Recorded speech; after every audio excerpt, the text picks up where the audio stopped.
Hi everyone.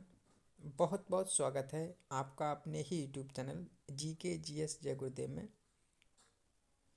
Friends, इस video में बहुत ही मोस्ट इम्पॉर्टेंट क्वेश्चंस मैंने कलेक्ट किए हैं जो हर कम्पिटिटिव एग्ज़ाम में बार बार पूछे ही जाते हैं और बार बार रिपीटेड होते रहते हैं।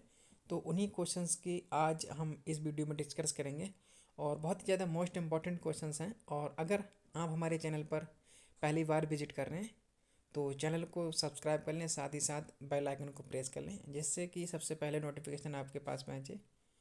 और अगर वीडियो पसंद आए तो इसे लाइक करें। और आइए चलिए स्टार्ट कर लेते हैं। नंबर 1, निम्नलिखित में से कौन सा जीव संघ एनालिडा का सदस्य है? तो आप बताएंगे निम्नलिखित में से नीरिस यह संघ एनालिडा का सदस्य है, यानी इसका ऑप्शन नंबर डी इसका ठीक हो जाएगा। बात करते हैं संघ एनालिडा के बारे में। दोस्तों, इनका शरीर अनेक खंडों का बना होता है तथा शरीर की जो संरचना होती है वो नली के अंदर नली यानी ट्यूब विद इन ट्यूब होती है। इनमें पाचन, संवहन, जनन तथा तंत्रिका तंत्र पाया जाता है और जो इनका मुख्य उत्सर्जी अंग होता है वह नेफ्रिडिया कहते हैं उसको। नेक्स्ट क्वेश्चन, प्रश्न नंबर 2, अल्कोहल किस ताप पर जमता है? तो दोस्तों, अल्कोहल -115 डिग्री सेल्सियस पर जम जाता है, यानी इसका ऑप्शन नंबर इसका ठीक हो जाएगा। दोस्तों, अल्कोहल का रासायनिक सूत्र C2H5OH है। दोस्तों, ठंडे प्रदेशों में तापमान मापने में इसका प्रयोग किया जाता है। दोस्तों, तापमान मापने में पारा का इस्तेमाल भी किया जाता है। पारा यानी मरकुरी, इसको Hg से डिनोट किया जाता है। इसका एटॉमिक नंबर 80 है। जो पारा होता है इसे सिनेबार अयस्क से प्राप्त किया जाता है। तो पारा का जो फ्रीजिंग पॉइंट होता है -39 डिग्री सेल्सियस होता है। नेक्स्ट क्वेश्चन, प्रश्न नंबर 3, मानव शरीर में मौजूद निम्नलिखित कोशिकाओं में से किसमें माइटोकॉन्ड्रिया नहीं पाया जाता? तो दोस्तों, निम्नलिखित में से आरबीसी में यानी लाल रक्त कोशिकाओं में माइटोकॉन्ड्रिया नहीं पाया जाता। दोस्तों, एक क्वेश्चन और है, आरबीसी की संख्या किस यंत्र द्वारा मापी जाती है? तो आप बताएंगे आरबीसी यानी लाल रक्त कोशिकाओं की संख्या ज्ञात करने के लिए हीमोसाइटोमीटर का प्रयोग किया जाता है। नेक्स्ट क्वेश्चन, प्रश्न नंबर 4, यदि एक रॉकेट का प्रतिरोध दो गुना कर दिया जाए तो वोल्टेज को एक समान रखने के लिए सर्किट में प्रवाहित विद्युत धारा डैश हो जाएगी। दोस्तों, निम्नलिखित में से ऑप्शन नंबर 20 का ठीक हो जाएगा। दोस्तों, विद्युत धारा आधी घट जाएगी, यानी इसका ऑप्शन नंबर 20 का ठीक हो जाएगा। दोस्तों, यदि एक रॉकेट का प्रतिरोध को दो गुना कर दिया जाता है तो वोल्टेज को समान रखने के लिए सर्किट में प्रवाहित विद्युत धारा आधी घट जाती है, यानी इसका ऑप्शन नंबर 20 का ठीक हो जाएगा। प्रश्न नंबर 5, निम्नलिखित में से किस ग्रह का कोई चंद्रमा नहीं है? तो दोस्तों, निम्नलिखित में से शुक्र यानी वीनस के पास कोई चंद्रमा नहीं है, यानी इसका ऑप्शन नंबर 6 का ठीक हो जाएगा। दोस्तों, बात करते हैं हमारे सौर मंडल के बारे में। दोस्तों, हमारे सौर मंडल में टोटल जो 8 प्लेनेट है यानी 8 ग्रह हैं, जिसमें से दो ग्रह ऐसे हैं जिनके पास अपना कोई भी मून नहीं है। वह ग्रह कौन कौन से? पहला बुध, दूसरा शुक्र। यानी बुध और शुक्र के पास कोई भी नेचुरल सैटेलाइट्स यानी चंद्रमा नहीं है। दोस्तों, बात करते हैं किस ग्रह के पास सबसे अधिक नेचुरल सैटेलाइट्स यानी चंद्रमा है? तो आप बताएंगे निम्नलिखित में से शनि ग्रह जो है इसके पास सबसे अधिक चंद्रमा है, इसके पास 82 चंद्रमा से। नंबर 2 पे कौन है? तो दोस्तों, नंबर 2 पे है बृहस्पति, इसके पास 79 नेचुरल सैटेलाइट्स है। दोस्तों, इससे पहले जो बृहस्पति यानी जुपिटर था ये पहले स्थान पर था, परंतु अब सैटर्न यानी शनि नंबर 1 पे आ गया, इसके पास 82 चंद्रमा की खोज की जा चुकी है, इसलिए ये नंबर 1 पे आ गया। दोस्तों, बात करते हैं नेपच्यून के बारे में। दोस्तों, नेपच्यून के पास टोटल इस समय 13 नेचुरल सैटेलाइट्स हैं और एक की भी खोज चल रही है। इसके हिसाब से ये 14 हो जाएंगे, परंतु अभी आपको बुक्स वो विकीपीडिया पे 13 ही मिलेंगे, इसलिए आप इसको 13 मान के चलिए। अगर ये प्रूव हो जाएगा तो 14 हो जाएंगे। दोस्तों, इस क्वेश्चन से इतने इंपॉर्टेंट फैक्ट बन सकते थे। नेक्स्ट क्वेश्चन, प्रश्न नंबर 6, बाह्य अंतरिक्ष में यात्रा करने वाला प्रथम मानव कौन था? तो दोस्तों, निम्नलिखित में से यूरी गागरिन बाह्य अंतरिक्ष में यात्रा करने वाला प्रथम मानव था, यानी इसका ऑप्शन नंबर 20 का ठीक हो जाएगा। दोस्तों, यूरी गागरिन या सोवियत एयरफोर्स पायलट तथा कॉस्मोनॉट थे। यह अंतरिक्ष में जाने वाले प्रथम वैज्ञानिक थे। दोस्तों इन्हें हीरो ऑफ सोवियत यूनियन से सम्मानित किया गया था। दोस्तों बात करते हैं नील आर्मस्ट्रांग के बारे में। चंद्रमा पर पहुंचने वाले प्रथम वैज्ञानिक थे ये। दोस्तों ये 20 जुलाई 1669 में यानी 1669 में चंद्रमा पर पहला कदम रखे थे। दोस्तों नंबर 7, निम्नलिखित में से किस जर्मन वैज्ञानिक ने एक्स रे की खोज की थी? तो दोस्तों निम्नलिखित में से विलियम रोंटगेन ने एक्स किरणों की खोज की थी, यानी इसका ऑप्शन नंबर डी इसका ठीक हो जाएगा। दोस्तों बात करते हैं फिलिप लेनार्ड के बारे में। इनको 1905 में फिजिक्स के क्षेत्र में नोबेल प्राइज दिया गया था।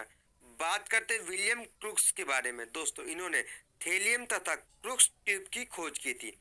बात करते हैं मेरी क्यूरी के बारे में। दोस्तों इन्होंने रेडियम की खोज की थी तथा विज्ञान की 2 शाखाओं में नोबेल प्राप्त करने वाली पहली वैज्ञानिक बनी थी। इन्हें फिजिक्स व केमिस्ट्री में नोबेल प्राइज दिया गया था। नेक्स्ट प्रश्न नंबर 8, पशुओं की प्रजाति ज्यादातर डैश के कारण लुप्त प्राय होती जा रही है? तो दोस्तों पशुओं की जो प्रजाति है ज्यादातर आवास विखंडन के कारण लुप्त प्राय होती जा रही है, यानी इसका ऑप्शन नंबर सी इसका ठीक हो जाएगा। दोस्तों अगर कोई पशु है अपने नेचुरल हैबिटेट में पाया जाता है, अगर उसको डिसप्लेस कर देंगे तो उसकी संख्या जो होती है वो डिसबैलेंस हो जाएगी, वो अपने नेचुरल ग्रोथ नहीं कर पाएगा।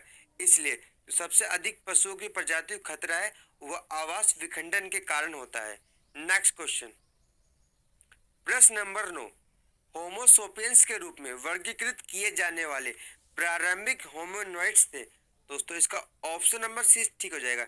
दोस्तों क्रो-मैग्नन ये होमोसोपियंस के रूप में वर्गीकृत किए जाने वाले प्रारंभिक होमोनॉइड्स थे, यानी इसका ऑप्शन नंबर सी इसका ठीक हो जाएगा। दोस्तों जो क्रो-मैग्नन थे ये मानव के अस्थिर पंजर फ्रांस में मिले हैं। यह होमोसोपियंस की जाति का था। ये शिकार व मछली पकड़ने में सक्षम था। इसके अवशेष 34,000 से लेकर 35,000 वर्ष पुराने हैं। नेक्स्ट क्वेश्चन प्रश्न नंबर 10, निम्नलिखित में से कौन सा यौगिक गुर्दे की पथरी का निर्माण करने वाला सामान्य यौगिक होता है? तो आप बताएंगे कैल्शियम ऑक्जेलेट जो होता है यह गुर्दे की पथरी का निर्माण करने वाला सामान्य यौगिक होता है, यानी इसका ऑप्शन नंबर इसका ठीक हो जाएगा। दोस्तों कैल्शियम ऑक्जेलेट यानी C2O4 यह एक अकार्बनिक यौगिक होता है। यह मानव गुर्दे की पथरी का प्रमुख घटक होता है।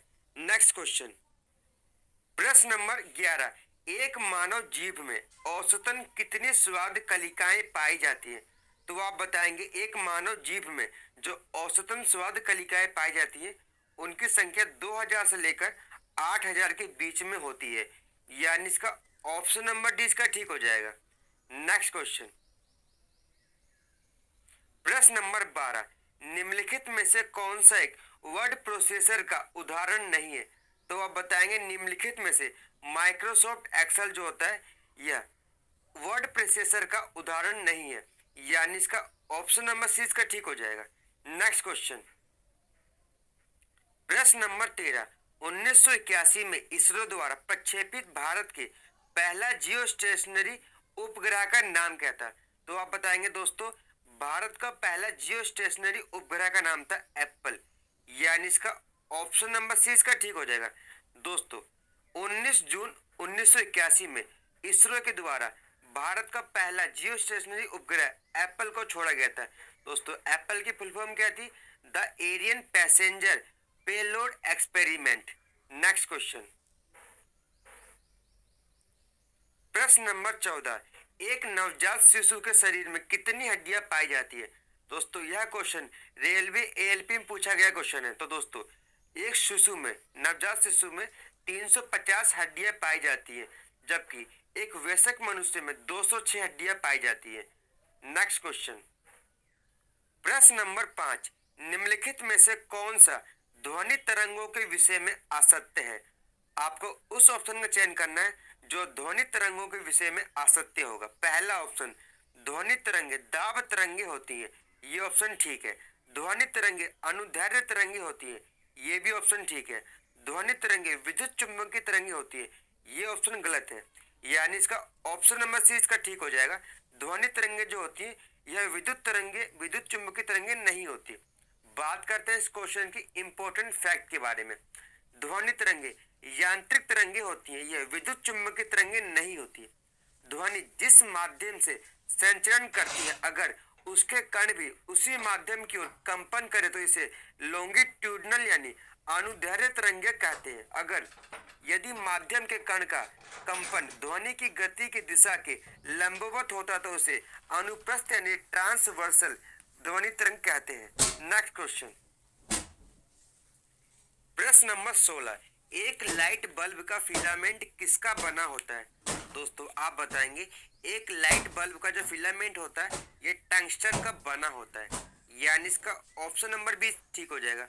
बात करते हैं टंगस्टन के बारे में। दोस्तों टंगस्टन का जो सिंबल होता है इसको W से डिनोट किया जाता है। इसकी खोज 1783 ईस्वी में की गई थी।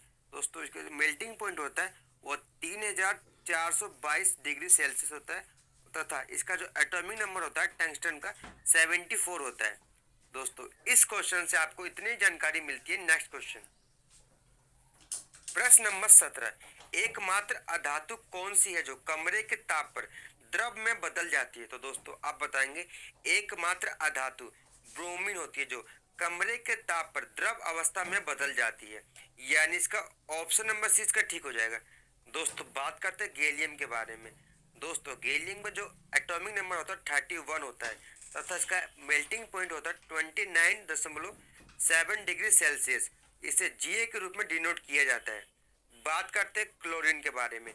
दोस्तों क्लोरीन का जो एटॉमिक नंबर होता है 17 होता है, इसे Ci के रूप में डिनोट किया जाता है। बात करते हैं ब्रोमीन के बारे में। दोस्तों ब्रोमीन का जो एटॉमिक नंबर होता है 35 होता है और ये एकमात्र अधातु है जो कमरे के ताप पर द्रव अवस्था में बदल जाती है। नेक्स्ट क्वेश्चन, प्रश्न नंबर 18, निम्नलिखित में से भिन्न को चुनिए। दोस्तों आपको उस ऑप्शन चयन करना है जो इनमें से भिन्न होगा। दोस्तों इसका ऑप्शन नंबर डी इसका ठीक हो जाएगा। दोस्तों जो पीतल होता है यह कॉपर और जिंक का जो मिश्र धातु होता है, बाकी सभी अपने आप में एक धातु होते हैं। दोस्तों बात करते हैं एल्युमिनियम के बारे में। दोस्तों एल्युमिनियम का जो एटॉमिक नंबर होता है 13 होता है, जबकि आयरन का जो होता है 26 होता है। बात करते हैं कॉपर का। कॉपर का जो एटॉमिक नंबर होता है 29 होता है। नेक्स्ट क्वेश्चन, प्रश्न नंबर 19, भारतीय अंतरिक्ष कार्यक्रम के जनक किसे कहा जाता है? तो दोस्तों भारतीय अंतरिक्ष कार्यक्रम के जनक डॉक्टर विक्रम साराभाई को कहा जाता है, यानी इसका ऑप्शन नंबर सी इसका ठीक हो जाएगा। प्रश्न नंबर 20, वायुयान के उड़ने की आदर्श स्थिति किस मंडल में पाई जाती है? तो दोस्तों वायुयान के उड़ने की आदर्श स्थिति समताप मंडल में पाई जाती है, यानी इसका ऑप्शन नंबर 20 का ठीक हो जाएगा। दोस्तों समताप मंडल को स्ट्रेटोस्फीयर भी कहते हैं। इसकी ऊंचाई है 18 किलोमीटर से लेकर 32 यानी 32 किलोमीटर के बीच में पाई जाती है। इसमें ताप जो होता है समान रहता है। इसमें मौसम से संबंधी घटनाएं नहीं होती, जैसे आंधी, बादलों का गरजना, बिजली का कड़कना, धूल और जल वाष्प आदि कुछ नहीं होता है। इस मंडल में वायुयान उड़ने की आदर्श दशा पाई जाती है। समताप मंडल की जो मोटाई होती है ध्रुवों पर सबसे अधिक होती है तथा कभी कभी विषुवत रेखा पर इसका लोप हो जाता है। कभी कभी इस मंडल में विशेष प्रकार के मेघों का निर्माण हो जाता है, जिसे मदर ऑफ पीयर क्लाउड भी कहा जाता है। दोस्तों समताप मंडल में ओजोन गैस पाई जाती है। दोस्तों जो ओजोन गैस होती है ये 15 से लेकर 35 किलोमीटर के बीच में पाई जाती है। नेक्स्ट क्वेश्चन, दोस्तों आज की वीडियो से इतने इंपॉर्टेंट क्वेश्चन बन सकते हैं। दोस्तों अगर आपको वीडियो पसंद आई हो, वीडियो को लाइक, शेयर और चैनल को जरूर